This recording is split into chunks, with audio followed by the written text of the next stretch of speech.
2. Welcome to the University of Texas at Austin. I'm Professor Brian Evans. This is Lecture 4, Part 2 on sampling and aliasing. In Part 1, we covered the basics of sampling. We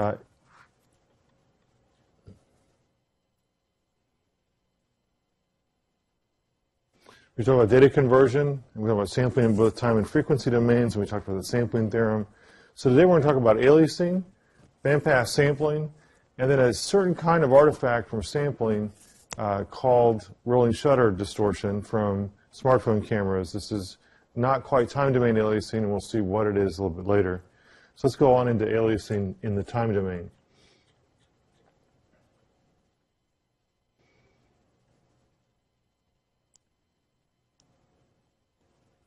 Okay, with aliasing, the problem is that we are not sampling fast enough. And when we don't sample fast enough, frequencies will alias down and look like lower frequency components. And in fact, aliasing will be a reality no matter what sampling rate that we choose. We are going to see some aliasing simply because presence of noise at high frequencies, just thermal noise, could be sources of interference, could be other signals in whatever the physical phenomenon that we're measuring. So aliasing is a reality, and it's up to the designer of a signal processing system to determine the sampling rate, and part of that determination is how much aliasing is the designer willing to incur in the design. The higher the sampling rate, the more data per second we have to process. Higher the sampling rate, filter designs have higher order typically, which also means more complexity per sample. And a higher sampling rate means more samples per second. So at some point there's a trade-off in how high the sampling rate should be. Okay, so let's talk about aliasing and how it happens mathematically. So in aliasing, what happens is when let's start with just a simple sinusoid. We'll start with a cosine in continuous time. That cosine in continuous time has a continuous time frequency f naught.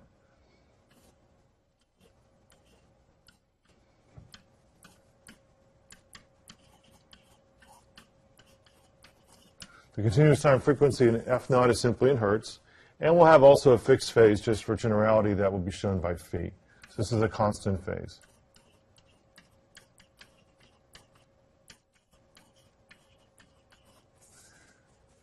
And there's some gain also by a constant capital A. So again, these things don't really change much what happens in the analysis.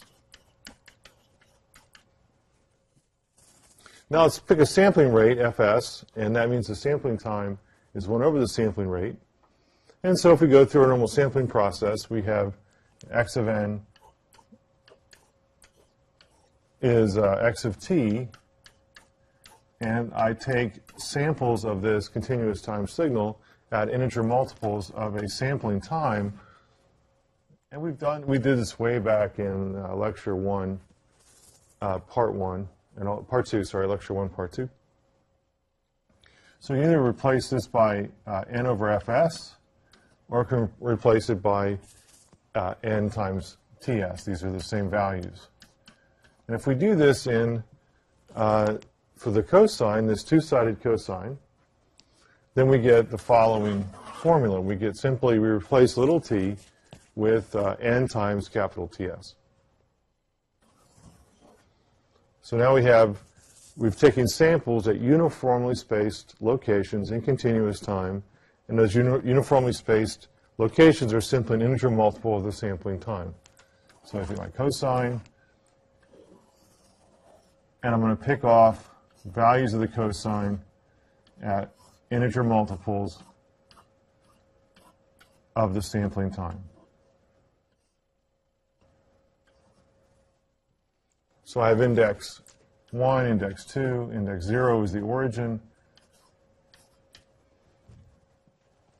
And so really in continuous time, t of capital Ts seconds corresponds to an index of little n of 1. Okay. So we're going to pick off amplitude values to get back our discrete time signal here, little x of n. Our discrete time signal, little x of n, in this perfect case of a two-sided sinusoid, no noise, I can observe the signal for all time from -infinity to infinity. I can prevent aliasing in this ideal case if I choose a sampling rate correctly. Now, that sampling rate to avoid aliasing is simply fs needs to be more than 2f naught. Okay? So this is the ideal case. So to avoid aliasing, in this ideal case,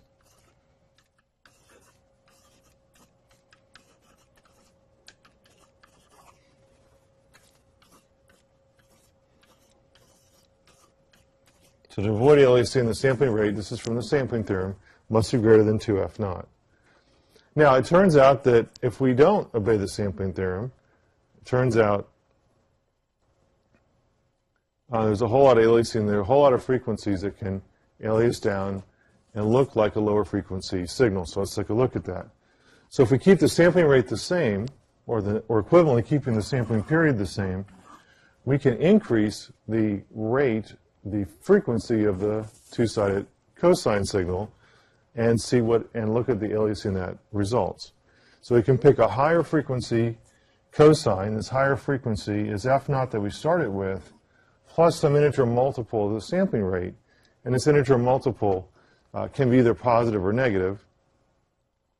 So if we look at what happens, we have f naught plus LFS. So just let little l be 1. I now have my frequency of my cosine to be f naught plus fs. This is going to not, if I keep the sampling rate the same at fs, my sampling rate is no longer greater than twice the frequency of the cosine signal. So I'm going to have aliasing. And let's see how that works out mathematically. So mathematically, we can sample this continuous time signal y of t in the same way we sampled little x of t, and we can just work through the math on this one. So we replace, for every time we find little t in y of t, we replace that with little n times capital Ts, and look at, and just see what happens. So we go ahead and expand out the argument here of the cosine, and we have 2 pi f naught times capital Ts times n plus 2 pi little l fs times capital Ts times n plus phi. Now what's interesting is that we have fs times Ts, and fs times Ts is just 1 because they are reciprocally related. So we know that this is simply going to be equal to 1. So fs is 1 over Ts. The sampling rate is 1 over the sampling time, which simply means that fs Ts is 1.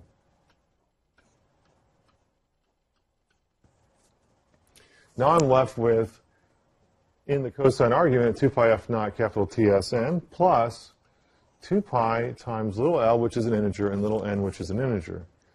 And in this case, I now have, since little n and little l are integers, l times n must be an integer.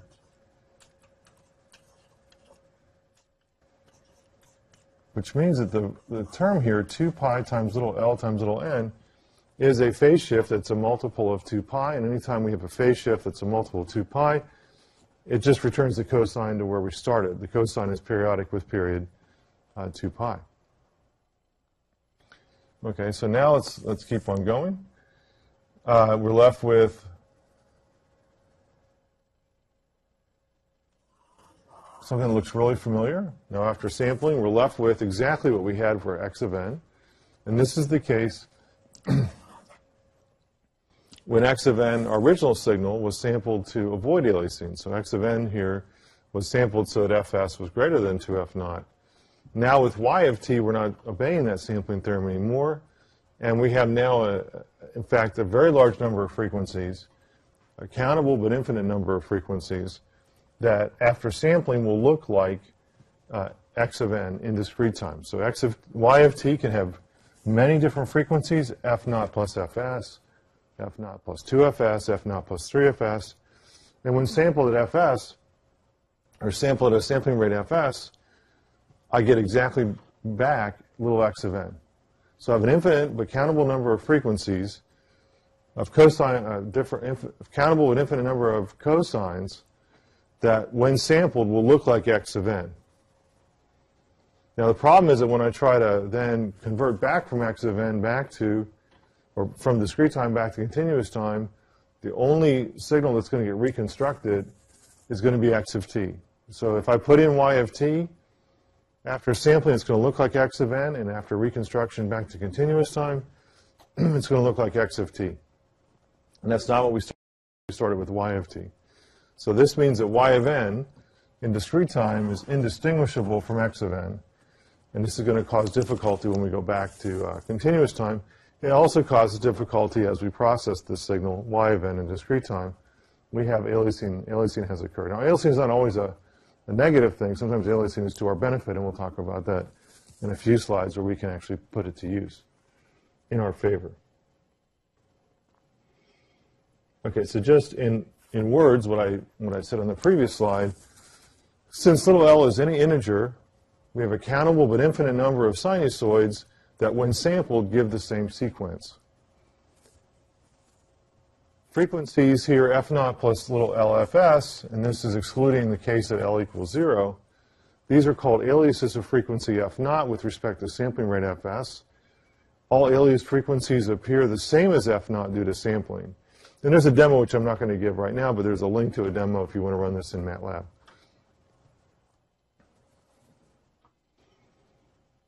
Now, visually, why does this happen? So if I think about what happens in sampling, let's start with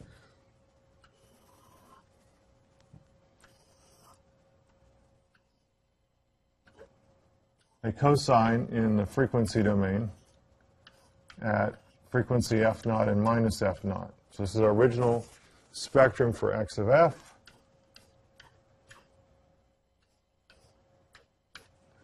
If I sample, it means that what will come through the result of sampling, and I'm going to sample this. So I'm going to sample x of t to get x of n. And I'm going to close this switch. It's just, you can really think of this as opening and closing a gate. And when it's closed, which we're going to do instantaneously, in theory, x of t, we pick off an amplitude value of x of t, and then we open it. Excuse me. So as we have it open, it means that essentially 0 volts goes through.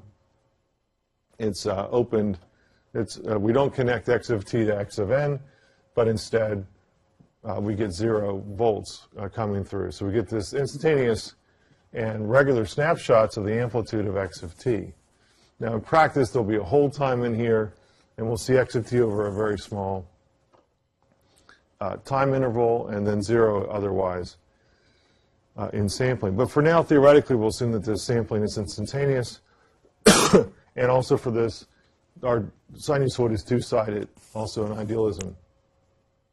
When we sample, we're going to get the spectrum of x of t will come through as a result of sampling, and we'll also get, and we can call this x of n, we can also call this x sampled, which I'd rather do right now.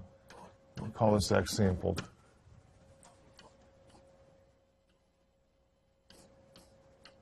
Okay, so if we still think of this as a continuous time output, then the spectral content of x of t goes through, and excuse me, we also get replicas of capital X of f at offsets that are integer multiples of the sampling rate. So we end up with a spectrum that is what we started with,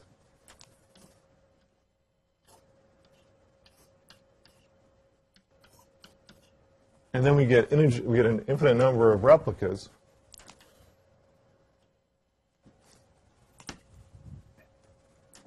And these replicas are shifted to the right by integer multiples of the sampling rate, and to the left by integer multiples of the sampling rate. So the next shift over here, so this Dirac delta minus f naught shifts over to minus f naught plus fs. F naught here shifts over to f naught plus fs.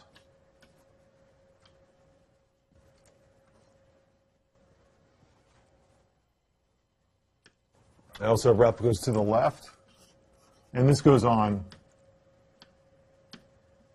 all the way out to infinite frequency.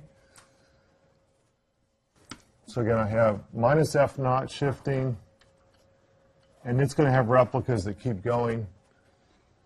The energy at f naught will also switch left and right. Excuse me.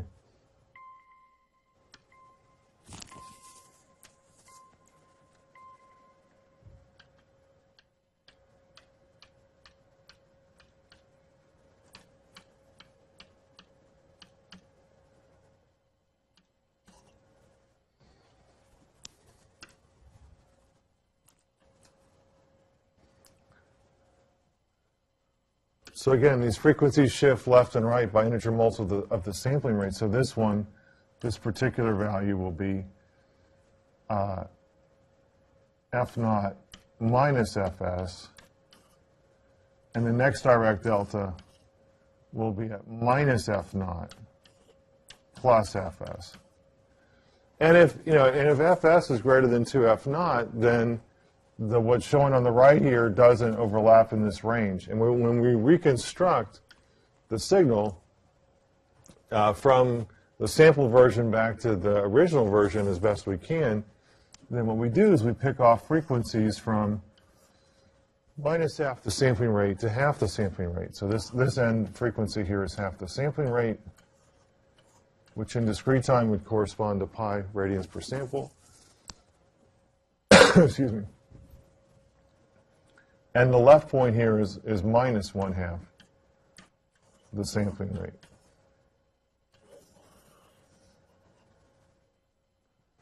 So for reconstruction, we can only represent frequencies from minus half the sampling rate to half the sampling rate.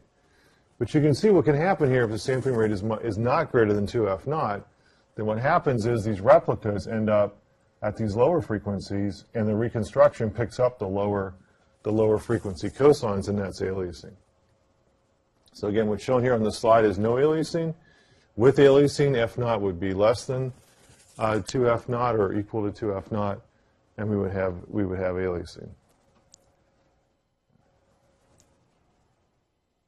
All right, so let's show this visually another way. And that is to say, we'll start with the sine this time instead of a cosine. And we're going to have this sine, again, it's two-sided, ideal sine, no noise. And the frequency of the sine is going to be F input. We're going to actually we'll increase F input with time and see what happens. So for the purpose of this example, we're going to sample at a sampling rate equal to 2,000 hertz or 2,000 samples per second, and we're going to keep that sampling rate fixed. We're going to look at different cases as we increase the input frequency to see what happens. We know from the sampling theorem that we won't have any aliasing if the sampling rate is greater than twice the F input frequency. All right, so there should be no aliasing.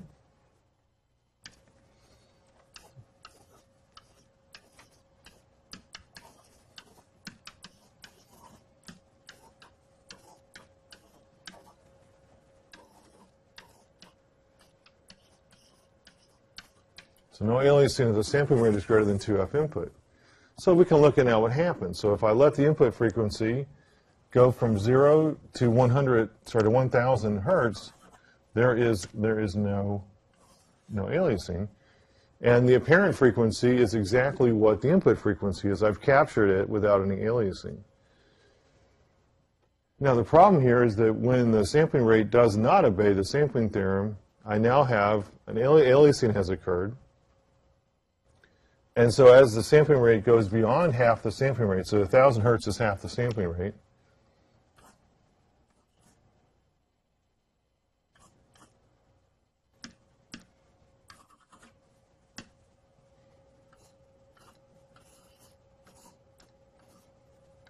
so again, 1,000 hertz is half the sampling rate. So above half the sampling rate, the frequency, the apparent frequency actually decreases with increasing input frequency. Once I get to 2,000 hertz, something very interesting happens, and we'll do this mathematically in a second. When I put in 2,000 hertz as the sampling rate, and the input frequency is 2,000 hertz, it looks like zero frequency. And the reason for that, we can go ahead and do that quickly. So again, we'll have x of t, and we'll sample it. So here's x of t. So here's x of s sampled, right? Sorry.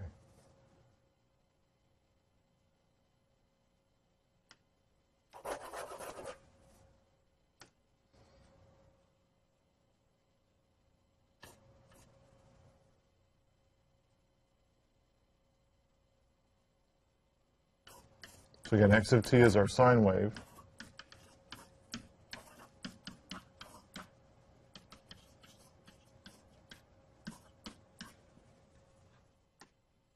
Our sampled version here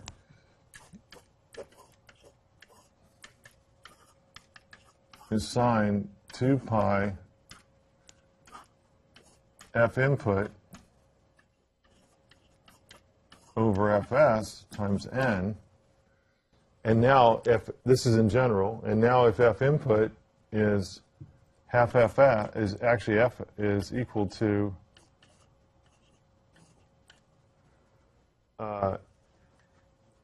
fs,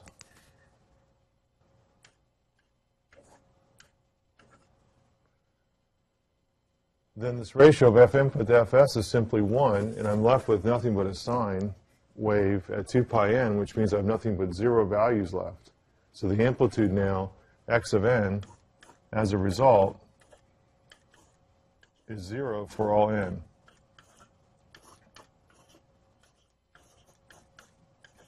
So again, sine 2 pi n is just, for every value of n, sine 2 pi n is 0. So I end up with x of n is 0, and I try to reconstruct that back into continuous time signal, and I get nothing but 0 amplitude. This looks like a sinusoid of 0 frequency. And that explains this point right here. Now, more generally, the apparent frequency depends on this ratio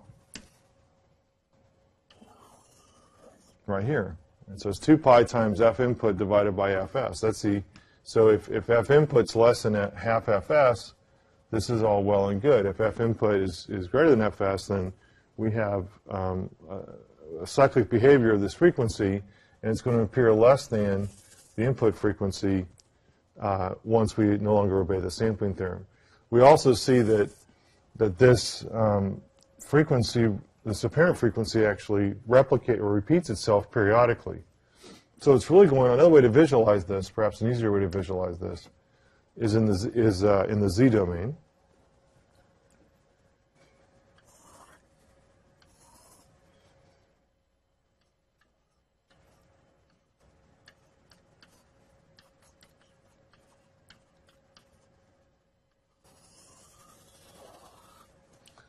And here's my unit circle, circle radius 1.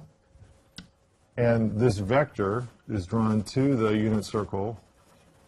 And this is the discrete time frequency, and we'll call this omega naught.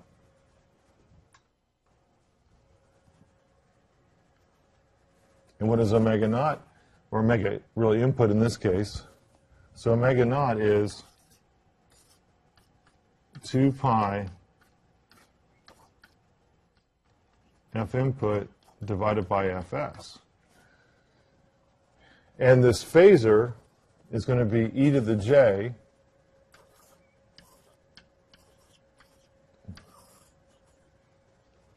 times omega naught. So when omega naught is 0, the phasor would be along the positive real axis from 0 to 1 inclusive. When omega naught is pi, this corresponds to a frequency that would give us, so this is omega naught, maybe close to pi over 4 where I've drawn it. This frequency would be pi.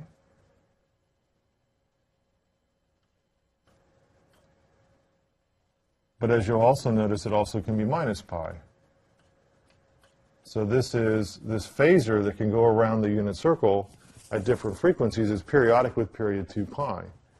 So a frequency that looks like, say, 3 pi over 2, which would be this angle, also looks like a frequency of minus pi over 2. All right. And so in the same, and so again, what is omega naught? Well, it's 2 pi times f input over fs.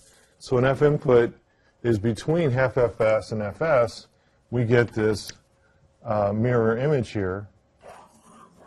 And that corresponds to the phasor being between pi and 2 pi going around this unit circle, which looks like, as we increase f input in that range, we actually get a decreasing apparent frequency.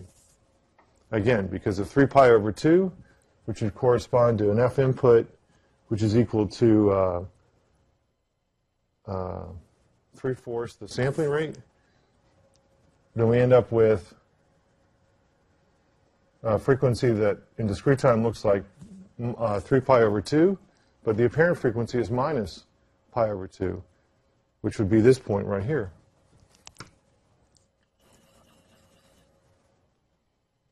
So you put in 1500 hertz, but it looks like 500 hertz because of this phasor effect due to the conversion of discrete time, continuous time frequency to discrete time frequency, shown here by omega naught. So there is a mirror image effect, and some people call this folding, but folding is just a type of aliasing. It's the part that looks like the mirror image.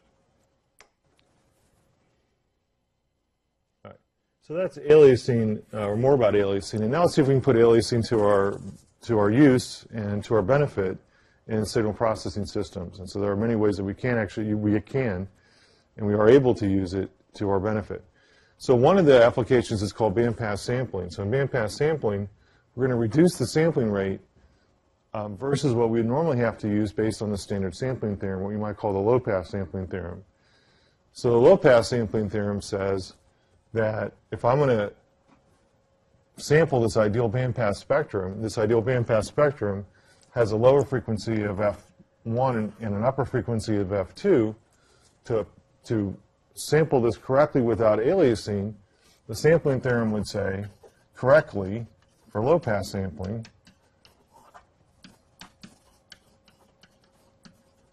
that the sampling rate has to be more than two times the max frequency, and the maximum frequency here is F sub 2.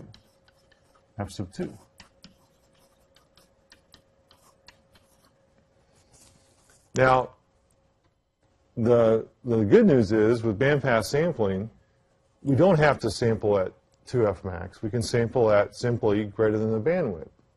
This is a big reduction in some cases. So here's the bandwidth. The bandwidth is simply F2 minus F1. So it's this distance. It's the extent in the, so there's your bandwidth from F1 to F2. So the actual bandwidth value is F2 minus F1. The sampling rate must be greater than the analog continuous time bandwidth. And again, that bandwidth is F2 minus F1. It's not twice the bandwidth, which is pretty interesting. Now, there's one more catch to make this work just right, is that we have to have a certain kind of aliasing. And that certain kind of aliasing says that the way that we choose the sampling rate, there's another formula at play, and that is to say that the sampling rate has to, the center frequency in the band for this bandpass spectrum has to be an integer multiple of the sampling rate. So we have to choose the sampling rate very carefully so that it matches an integer multiple of the sampling rate is exactly the center frequency. Let's see why that is. So again, if we take the ideal bandpass spectrum and we sample it at the sampling rate, then what we get is the original spectrum comes through as is. It might be scaled by a constant, but the shape comes through as is. And we get replicas of that spectrum at offsets that are equal to integer multiples of the sampling rate. So this lobe here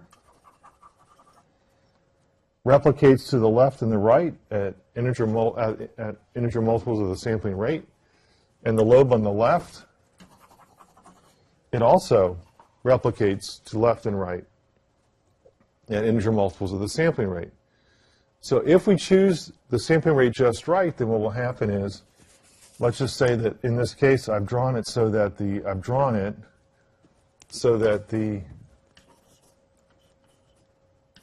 so I've drawn the case that the sampling rate is equal to the center frequency.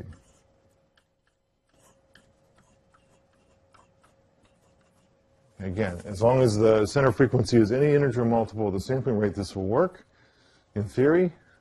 So the case I have here is the sampling rate equals to the center frequency. So as I shift to the right, the first replica ends up at baseband. So as I shift to the right, the left part of the bandpass spectrum, the ideal bandpass spectrum, that first replica that shifts to the right ends up right on the unit circle. Right? So here's replica number 1 to the right. Replica number 2 ends up right on top of the right part of the ideal bandpass spectrum I started with, and so forth. Now, the right part of the ideal spectrum, it's also going to shift left and right. So here's the right part of that. And it's going to shift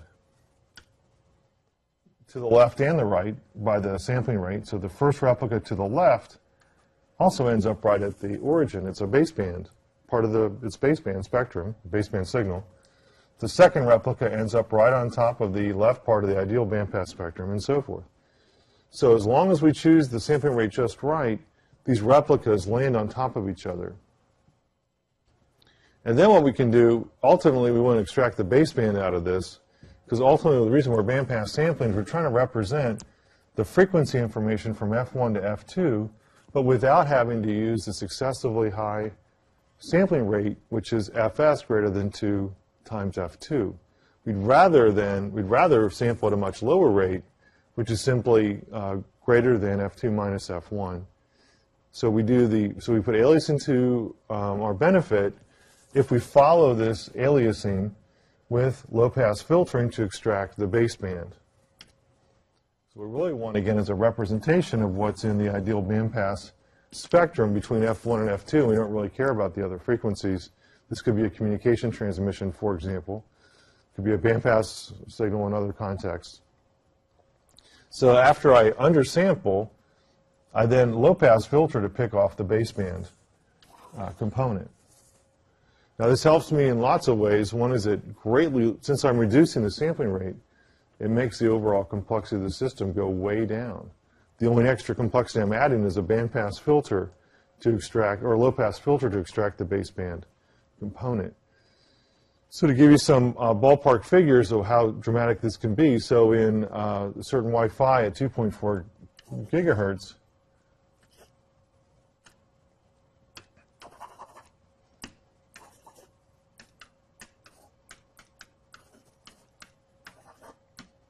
so in the 2.4 gigahertz band, it's actually between 2.4 and 2.5 gigahertz. So I have a couple of ways that I can sample this band.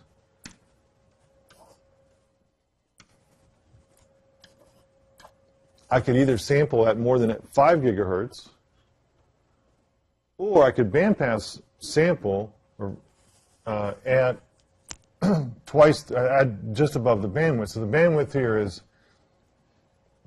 it's actually 0.99. It's not quite a, you could call it 100 megahertz, I suppose. It's really 0.999, whatever, 99 megahertz. So I can call the bandwidth 100 megahertz and sample at 100 megahertz versus having the sample at 5 gigahertz. This is a huge reduction in sampling rate.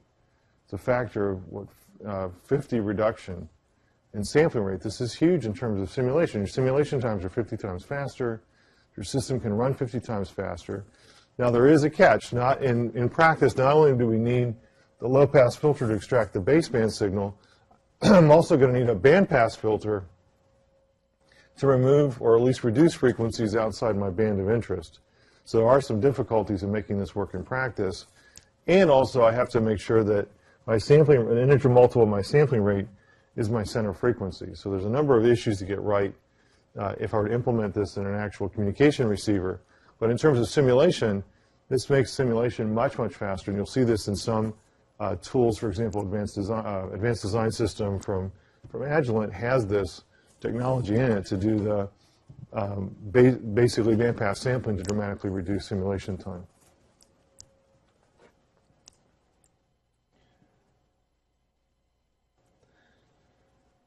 Now, another use for sampling can be used to our benefit is using sampling for up and down conversion in communication systems or for other applications as well. So this is basically implementing a version of analog sinusoidal modulation and demodulation in the context of communication systems. So for an up conversion, we can use sampling to our advantage as an up conversion method. So in this case, we're going to sample, and then we're going to apply bandpass filtering to extract the appropriate band that we want to transmit. So I start with a baseband signal. The ideal case here, no noise. So max frequency is F max. If I sample at the sampling rate, Fs, so that I don't have aliasing here, so I want Fs to be greater than 2F max, and what I get is, from sampling, I get replicas that are at offsets that are integer multiples of the sampling rate. And then all I have to do is, after I sample, I apply a bandpass filter to pick off the appropriate part of the band that I actually want to transmit in. So this avoids the, this is a different way of doing it than multiplying by a cosine, excuse me, and then bandpass filtering. Or simply multiplying by a cosine. For the down conversion method, it's the dual of this, so I'm starting with a bandpass signal. Now I want to apply bandpass sampling. And I can do this, so I can actually do the down conversion in stages. I can do it all in one stage if I simply do bandpass sampling. Bandpass sampling, in principle, can take me from this bandpass received waveform, and with the appropriate choice of the sampling rate and a low-pass filter, I can go all the way down to baseband in principle. An alternative is to do the up conversion and down conversion in stages, where I actually pick some intermediate frequency value that I up convert to or down convert to, and then go the rest of the way with a subsequent stage. So, for example, in the up conversion step, I can do sampling by Fs, pick off a lower frequency band than the one I'm actually going to use for transmission, and then apply the same technique to the bandpass signal and pick a higher replica to actually transmit. In the case of down conversion, we do the opposite. We start with the baseband receive signal, the bandpass receive signal. We down convert to an intermediate frequency and then down convert again to 0. So again, all this is sampling plus filtering.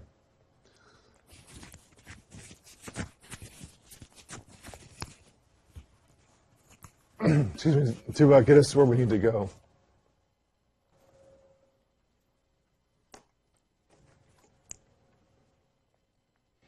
Okay, I want to spend a few minutes talking about something that is something in our modern consumer electronic systems, but is not temporal aliasing in the sense of undersampling because the sampling rate's not high enough. It has to do with spatial sampling, and the artifacts in this case are pretty visible, and I'll give you some videos of this. So in rolling shutter cameras, which are common in smartphones and other handheld products, some point-and-shoot cameras have these, for example. In fact, they generally do. And they have these rolling shutter cameras because they reduce cost. So we've removed the global hardware shutter to reduce the cost, the size, and the weight. It also means it's less likely, if it's not there, it means it won't break. So another issue is long-term maintenance. You drop your phone, you drop your point-and-shoot camera. If you had hardware shutter, it could possibly break. So there's another issue here beyond cost, size, and weight. So in the rolling shutter camera, since we don't have this hardware shutter that opens to let light in and closes and then decides what the picture is, instead we're going to let light continuously impinge on the sensor array. And we're going to get some artifacts since the light's always impinging. We don't have a shutter to close, so the lens is always receiving light, and that light is impinging on the sensor array. Then if we move the camera intentionally with our hands or unintentionally because of handshake, we're going to get artifacts due to the way that the image is acquired. And we'll get to that in just a second in this diagram. Also, if objects in the scene are moving really fast, then you also get distortion because of rolling shutter artifacts.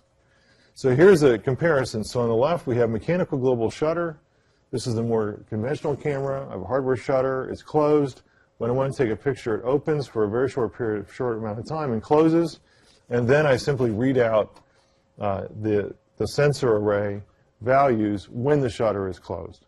So the value should not be changing on the sensor array. So again, I have frame 1.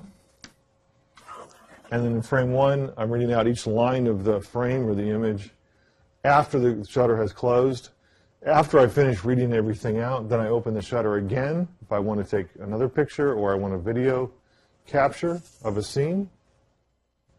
So I open the shutter, close it again, then I read out the line value. So I'm not going to pick up any any distortion here from camera motion because I've got the aperture, sorry, I've got the shutter closed. In the electronic rolling shutter camera, again, this is the more common case in smartphones and point-and-shoot cameras, I don't have this hardware shutter, so I'm always taking in light, and that light's always impinging on my sensor array. And so what you'll see is what part of the image I actually see, what part of the environment or the scene I capture varies with what row I'm looking at.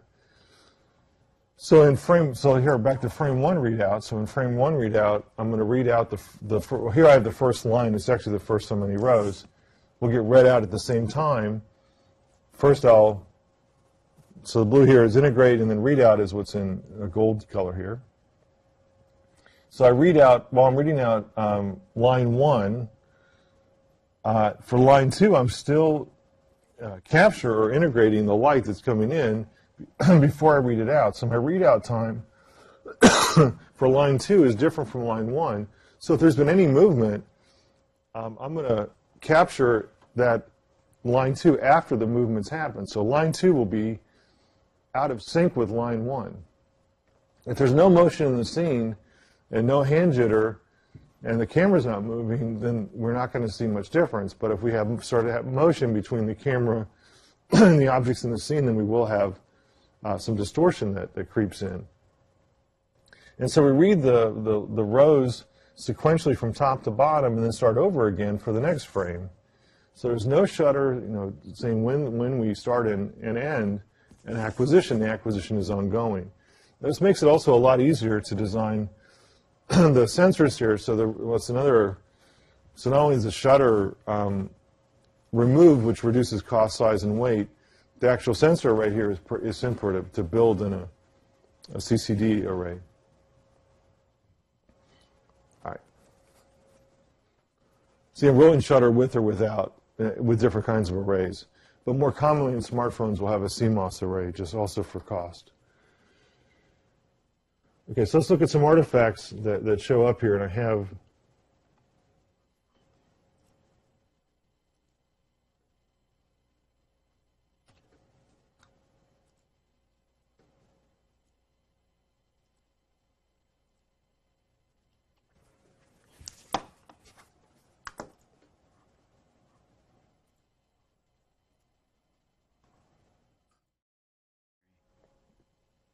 All right, welcome back. Sorry for the technical glitch.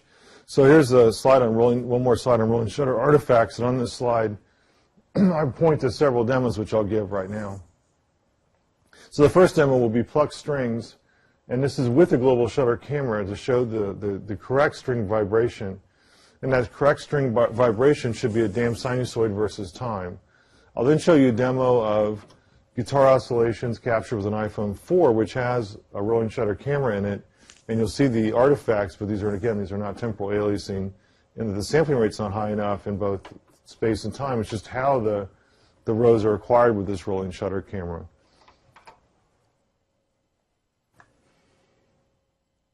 Okay, so first the high speed, again, this is a demo. It's a global shutter, high speed. So pay attention to the strings, and you'll see the sinusoidal oscillation, damp sinusoidal oscillation in the strings.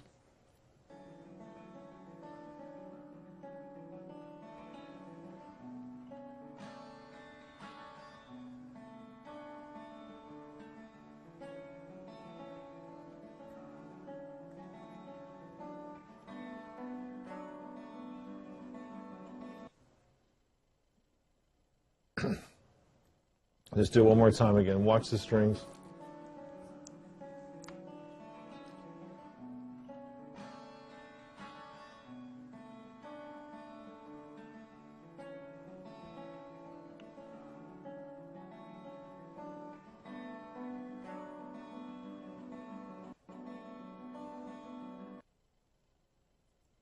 Okay, now let me show you the other demo now with the rolling shutter camera, and this is guitar oscillations captured with an iPhone 4. So the iPhone we put inside the guitar, and look from the bottom. Excuse me.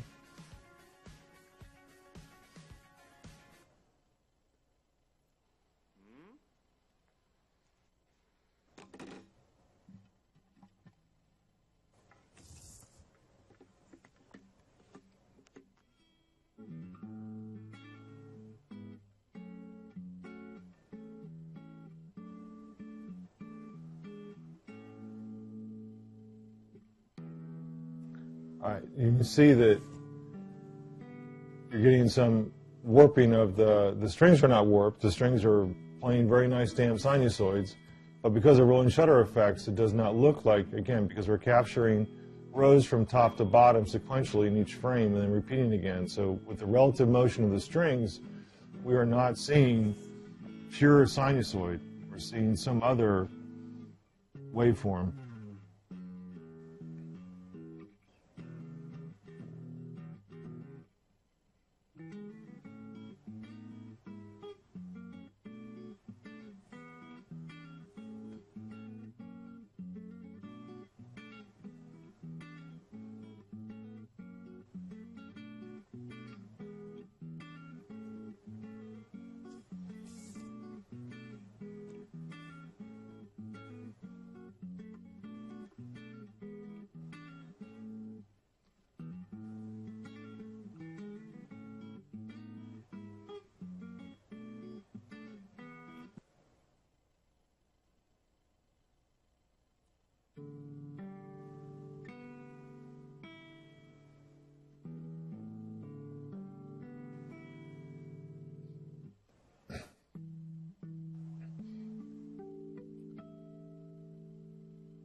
Okay, so that's that for that demo.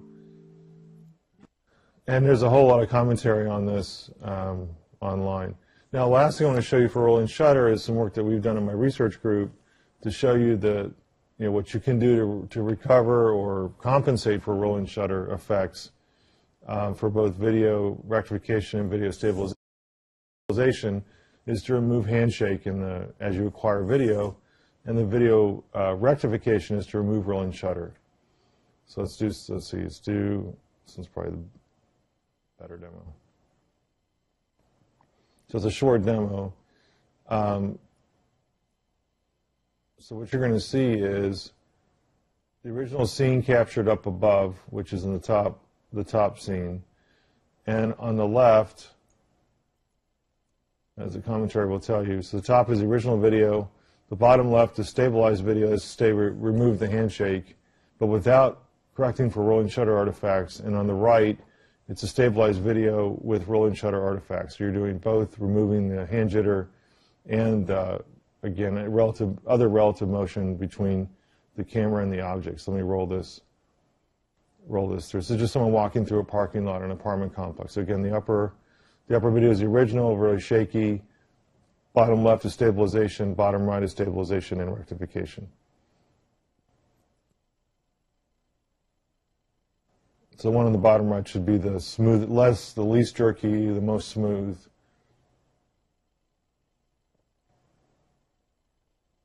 I'll play this one more time.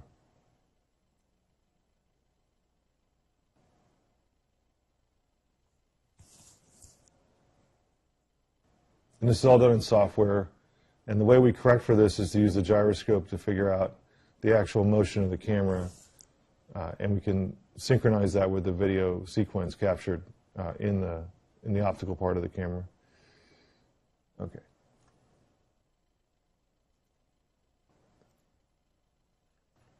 All right, so let me finish out this lecture. So again, this slide is what I've given for demo. So just to up, so sampling replicates the spectrum of a continuous time signal and offsets that are integer multiples of the sampling rate. We always have aliasing in practice. The sampling theorem gives us the necessary condition to reconstruct the continuous time signal from its samples, but it doesn't tell us how to do it. In practice, aliasing is going to occur due to sampling simply because we have noise present at all frequencies. And when we design a data converter for analog to digital conversion, we have a lot of design trade-offs to go through, and we'll talk about those for the rest of the semester as we go, especially in Lecture 10 on data conversion. And these design trade-offs will help us control the impact of aliasing. So if it's an audio codec, we don't want to hear the aliasing. If it's a camera, we don't want to see the aliasing. And then finally, there's some cases where we can use undersampling to our benefit. Bandpass sampling is one case. This reduces the sampling rate significantly, again, by using aliasing to our benefit. All right, thank you, and we look forward to seeing you in future lectures.